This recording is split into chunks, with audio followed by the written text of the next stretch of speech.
Hey, what's up, everybody? True Boxing here. Thank you for coming back to get hit with the truth. So today we're continuing my 2022 year-end top 10s, as we're gonna look at my number 3 lightweight in the world right now, the former unified lightweight champion, George Kambosos Jr.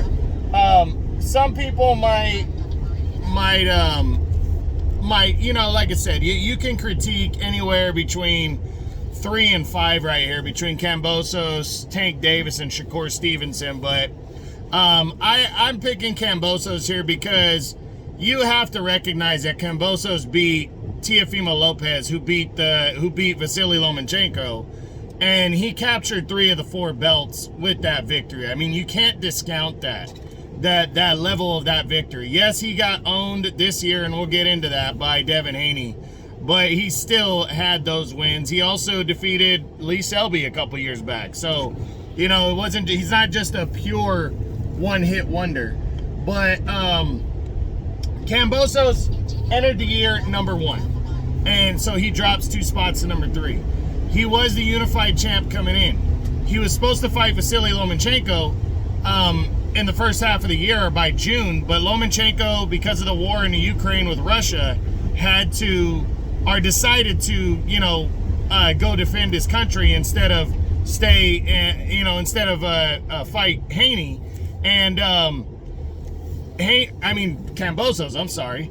And then Devin Haney would step in and sign a 2-fight deal. If he were to get the win, they would have a mandatory rematch if Haney were to beat Kambosos. And Haney would go out there and he would dominate George Kambosos in the first fight. Completely outboxed him, outworked him. That was in June on an ESPN main event card.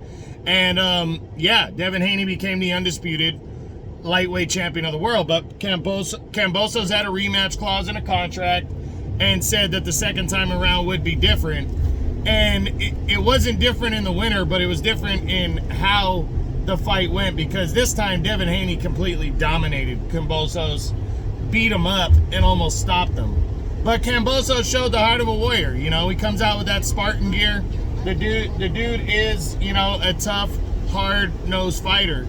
And he went in there and, went out on his shield, made it the distance, though, and would lose in trying to regain the title. So now he enters 2023, and it's kind of unclear what he's going to do, because, Haney, or pretty much Kambosos, can do a lot. He has that name. He's not widely considered to be a threat by anybody. So, so guys might want to give him an opportunity, and he'll bring in a big name because he's a former unified champ.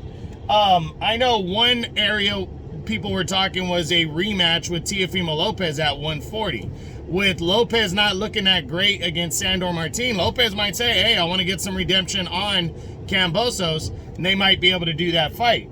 Kambosos, his highest rating right now is a WBC's number 5. And, again, we really don't know which direction he's going to go in, but it really could, it could be anything.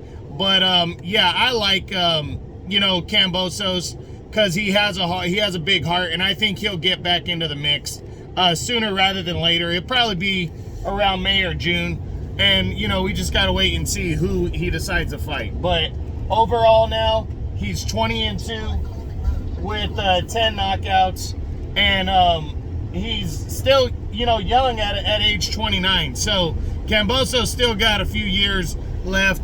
And I think he's going to be able to bounce back at some point. So that's it. That's what I got. That's my number 3 lightweight in the world right now at 135 pounds. The former unified champion, George Kambosos, as my 2022 year-end top 10s continue. I hope you guys enjoyed the video. If you did, smash the like button, leave a comment, subscribe to the channel. I appreciate any and all support. This is True Boxing. You've been hit with the truth.